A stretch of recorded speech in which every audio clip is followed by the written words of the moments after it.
বলেছ, ঠান্ডাটা এবার জাঁকিয়ে বসেছে। তুমি ঘরে যাও অমলা, আমি জঙ্গল থেকে শুকনো কাঠ নিয়ে আসছি। কি যে বলো তুমি, তোমার শরীরও ভালো নেই, 3 দিন ধরে জ্বরে ভুগছো, আর তুমি যাবে জঙ্গলে কাঠ আনতে? ঠান্ডা লেগে যাবে তো। সে ঠান্ডা তো তোমারও লাগবে, তুমি বিছানায় পড়লে কে দেখবে শুনি? ও তুমি চিন্তা করো না গো, ভগবানের দয়ায় আমার কিচ্ছু হবে না। আমি যাব আর আসবো, এসে তোমাকে চা বানিয়ে দেবো, কেমন? সত্যি তোমার কত কষ্ট, সেই 3 দিন ধরে জ্বরে পড়ে আছি, কবে ঠিক হবে কে জানে। ও বুড়িমা, কোথায় যাচ্ছ? ও মা, এই যে আমাদের টুম্পা। তা যাচ্ছি বাছা, জঙ্গলে শুকনো কাঠ কুড়িয়ে আনি, না হলে রান্না করব কি করে বলতো? জঙ্গলে যাচ্ছ? দাঁড়াও একটু, আমি মাকে বলে আসি, আমিও যাব তোমার সাথে জঙ্গলে। আচ্ছা যা, বলে আয় তোর মাকে, আমি ওই গাছের নিচে একটু জিরিয়ে নেই। চলো, মাকে বলে এসেছি, একটা ঝুড়িও নিয়ে এসেছি, যদি কিছু পাই। তা ভালো, এবারে চল তাড়াতাড়ি, দেরি হয়ে যাচ্ছে। দাদু কেমন আছে গো? মা জিজ্ঞাসা করতে বলেছে। আগের থেকে একটু ভালো। তুমি তো আমার মায়ের মাসি হও, তাই না বুড়িমা? হ্যাঁ রে, অনেক দিন দেখা সাক্ষাৎ নেই তোর মায়ের সাথে, বলিস না একদিন বাড়িতে আসতে? আচ্ছা, বলবো।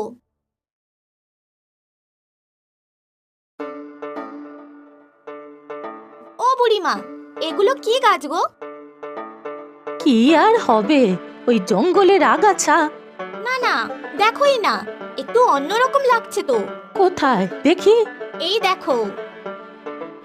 ও মা, ও তো ওল কচু গাছ, ওলগুলো বেশ বড় হয়েছে মনে হচ্ছে। দেখছি আমি। ও বাবা, এত বড় ওল! আমি ঝুড়িতে করে নিয়ে নিচ্ছি, তোমার বাড়িতে পৌঁছে দিয়ে আসবো। না রে বাছা, এত বড় ওল নিয়ে আমি কি করব? একজন তো আমার প্রায় শয্যাশায়ী। তুই একটা কাজ কর, এটা বাড়ি নিয়ে যা, বুঝলি? চল তাড়াতাড়ি বাড়ি যাই। হ্যাঁ, চলো তাহলে। এসেছো? এত দেরি হলো, আমার তো খুব চিন্তা হচ্ছিল।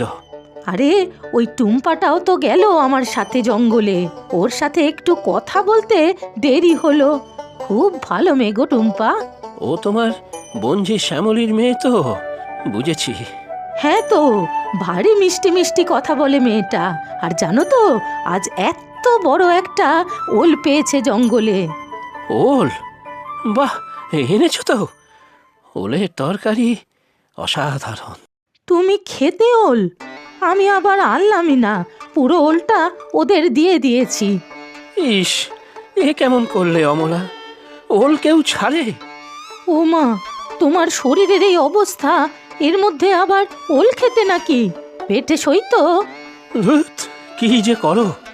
আহ, কুচো চিংড়ি দিয়ে একটু ওলের তরকারি, ভাবতেই জিভে জল আসে। ওই দেখো, বাবুর আবার গোসা হলো। এই শোনো, চা দিচ্ছি, খেয়ে নাও, তারপর দুপুরের ভাত বানাচ্ছি।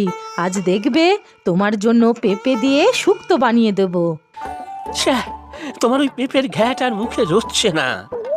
ইস, ওল হাতে পেয়েও ছেড়ে দিয়ে আসলে। তুমি কেন বুঝতে পারছো না গো? এই শরীরে তুমি ওল খেতে পারবে না, এটা অনর্থ হয়ে যাবে। একটু খেলে কিছু হতো না, তুমি রান্না করতে হবে বলে ইচ্ছে করে আনোনি। কি সব বলছো বলো তো তুমি? সারাদিন একার হাতে এত কিছু করছি, সেখানে তুমি বলছো কি না রান্না করার ভয় আমি ওল আনিনি? হ্যাঁ, সেই জঙ্গল থেকে কাঠ কুড়িয়ে আনলাম এই শীতের মধ্যে। কে বলেছিল তোমাকে যেতে? আমি তো বলেইছিলাম কাঠ নিয়ে আসি, সে তো যেতেই দিলে না, আর এখন কথা শোনাচ্ছ।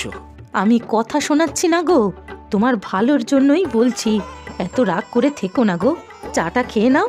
হ্যাঁ, দুপুরে তাড়াতাড়ি খেয়ে তোমার আবার কতগুলো ওষুধ খেতে হবে বলো তো? না, আমি কিছুই খাবো না, ভাতও খাবো না, আর আর ওষুধও খাবো না। হায় ভগবান, কি যে করি আমি! মানুষটাকে নিয়ে আমি আর পারছি না। কি এত বড় কথা! আজই আমি যেদিকে দুচোখ চায় চলে যাব, বাঁচি মরি সে পরে দেখা যাবে। কি সর্বনাশ! এমন অলক্ষণে কথা মুখেও এনো না গো। আচ্ছা ঠিক আছে, আমি বিকেলে ডাক্তারের কাছে যাব, যদি বলে তাহলে ঠিক ওল রান্না করে তোমাকে খাওয়াবো, কেমন? আরে বড় ডাক্তার আমার, দুটো পাস দিয়ে এসেছে শহর থেকে, সে কিনা সব জানে। সে ডাক্তার বলুক আর না বলুক, আমি ওল খাবো ব্যাস। ওরে টুম্পা, এত বড় এক ওল নিয়ে এসেছিস? এ তো কাটতেই আমার অবস্থা কাহিল হয়ে যাবে। কি করব মা, এই ওলটাই তো অনেক বড়, আমি ঝুড়িতে ভরে মাথায় করে নিয়ে এসেছি। ইস, খুব কষ্ট হয়েছে না রে তোর? না গো মা, তেমন কষ্ট হয়নি। সাথে ওই বুড়িমা ছিল না, দুজন মিলে গল্প করতে করতে চলে এসেছি। জানো তো মা, উনি তোমাকে যেতে বলেছে, যাবে? হ্যাঁ যাবো তো, দাঁড়া আগে ওলটার একটা ব্যবস্থা করি। চিংড়ি আছে, তাহলে ওই ওল চিংড়ি করে ফেলি। ওল চিংড়ি করবে মা তুমি? হ্যাঁ রে করবো। তুই যা ঘর থেকে লেবু নিয়ে আয়, সর্ষের তেলের বোতলটাও নিয়ে আসিস। কাটার সময় একটু মাখিয়ে নিলে ভালো হয়, পরে রান্নার পরে একটু লেবুর রস দিয়ে দেবো, যাতে গলা চুলকবে না। আমি এক্ষুনি যাচ্ছি মা, তুমি ওলটা কাটতে থাকো, আমি ততক্ষণে রান্নাঘরে চিংড়ি মাছগুলো নুন হলুদ দিয়ে মাখিয়ে রাখি মা। আচ্ছা করতে থাক, আমি ওলটা কেটেই আসছি। জ্বর তো এখনো আছে দাদু তোমার, ঠান্ডা লাগানো যাবে না যে, তোমাকে বলেছিলাম না? দেখো না ডাক্তার বাবু, কিছুতেই আমার কথা শোনে না, শুধু বাইরে বেরোতে চায়।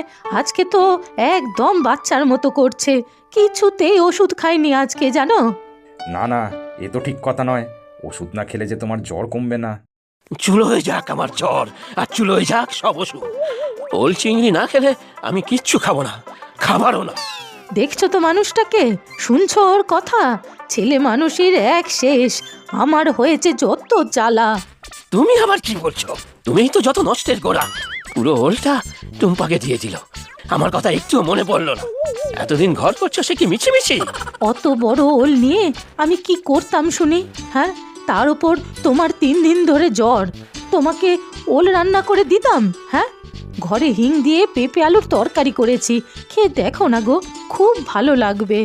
শুনলে ডাক্তার, শুনলে ওর কথা?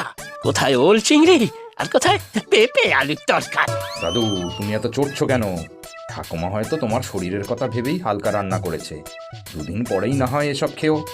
থামো তুমি বাছা, হালকা খাবার রান্না করেছে। ওসব পেঁপে লাউ রোগীরা খায়, আমি রোগী নাকি? হ্যাঁ, বললাম তো আমার ওল চিংড়ি চাই চাই। আর যদি একটু শরীর বেশি খারাপও হয়, সে তুমি বাপু সামলাবে, নাহলে ডাক্তার হয়েছ কোন দুঃখে? আহা, ওকে ওইভাবে বলছো কেন? ঠিক আছে ঠাকুমা, দাদুর তো আর আগের মতো জ্বর নেই, দাদু আগের থেকে অনেকটাই ভালো আছে। দাদু এখন মোটামুটি সব কিছু খেতে পারবে, কোনো অসুবিধা নেই। মন ভালো থাকলে শরীরও ভালো থাকবে, কি ঠিক বলছি না দাদু? এই তো আমার মনের মতো কথা বলেছো ডাক্তার। সব সময় ওষুধ দিলে হবে? ভালো মন্দ পথ্যেরও তো উপদেশ দিতে হয়, বুঝলে? তবেই না রোগীরা চাঙ্গা হবে। যাক বাবা, তাহলে সব সমস্যার সমাধান হলো। খাবার খেয়ে ওষুধটা এবার খেয়ে নাও। আগে ওল চিংড়ি, তারপর ওষুধ। চিংড়ি মাছ ভাজার কি সুন্দর গন্ধ বেরিয়েছে মা। সব ভাজা চিংড়ি ওলের মধ্যে দিয়ে দেবে মা? সব দেবো না, কয়েকটা রেখে দেবো, ভাতের সাথে খাবি। উফ, দুপুরের খাওয়াটা আজকে জমে যাবে। আর শোন, আমি একটু বেশি করে ওল চিংড়ি রান্না করছি, বুড়িমার জন্য নিয়ে যাবি, বুঝলি? বুড়িমার জন্যও বানিয়েছো মা? খুব ভালো করেছো তুমি। দাদুর শরীরটা ভালো নেই তো। হ্যাঁ, এই জন্যই বানিয়ে দিলাম, জ্বরের মুখে ভালো লাগবে দাদুর। আচ্ছা, তুমি তাহলে টিফিন বাটিতে দিয়ে রেখো, আমি নিয়ে যাব। মা, একদিন পিঠে বানাবে? ও বাবা, হঠাৎ করে তোর আবার পিঠের কথা মনে পড়লো কিভাবে? বাবাকে বলেছি তো গুড় নারকেল ময়দা সব আনতে, করব। কখনো বেশি করে করো কিন্তু, দাদু আর বুড়িমার জন্য নিয়ে যাব। বুড়িমার বয়স হয়েছে না, রান্না করতে কষ্ট হয়, আর দাদুও মাঝে মধ্যে খুব বায়না করে। বুড়িমা বলেছে আমাকে।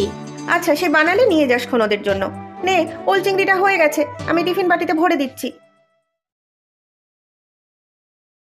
হ্যাঁ গো, বয়সের সাথে সাথে তোমার মাথাটাও গেছে নাকি?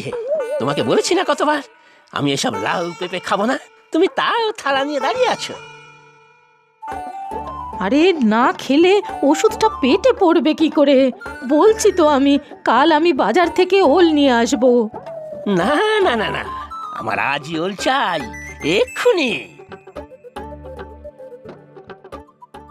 তোমাদের দুজনের ঝগড়া কত দূর থেকে শোনা যাচ্ছে জানো বুড়িমা? তা কি নিয়ে ঝগড়া হচ্ছে শুনি? আরে দেখ না, তোর দাদু কিছুতেই খাওয়া দাওয়া করছে না। আমার মুখে ওলের কথা শুনেই তার ওল চিংড়ি খাওয়ার জেদ হয়েছে, সেটা না হলে তিনি ওষুধও খাবেন না। আলবাত খাবো না, কিছুতেই খাবো না। তা তো হবে না, দাদুকে তো এবার ওষুধ খেতেই হবে। কিভাবে সম্ভব রে টুম্পা? সেই কখন থেকে ভাতের থালা নিয়ে দাঁড়িয়ে আছি। দেখো তো দাদু, এবারে বলো তো তুমি এখনো খাবে না? কই কই দেখি দেখি। আহ, কি গন্ধ চিংড়ি মাছের! এটা তো ওল চিংড়ি বানিয়ে এনেছিস মা। আহ, আহ, গন্ধেই মন ভরে যাচ্ছে রে। তোর মা ওলটা রান্না করেছে, আবার আমাদের জন্য পাঠিয়েও দিয়েছে। বাঁচালি রে তুই আজকে টুম্পা। কি এখন খাবে তো? হ্যাঁ, খাবো না মানে একেবারে আয়েশ করে বসে খাবো, হাত চেটে পুটে খাবো। দাও দাও দাও গিন্নি দাও, ভাতটা ওল চিংড়ি দিয়ে মেখে দাও, তারপর ওষুধ খেয়ে চাঙ্গা হতে হবে তো।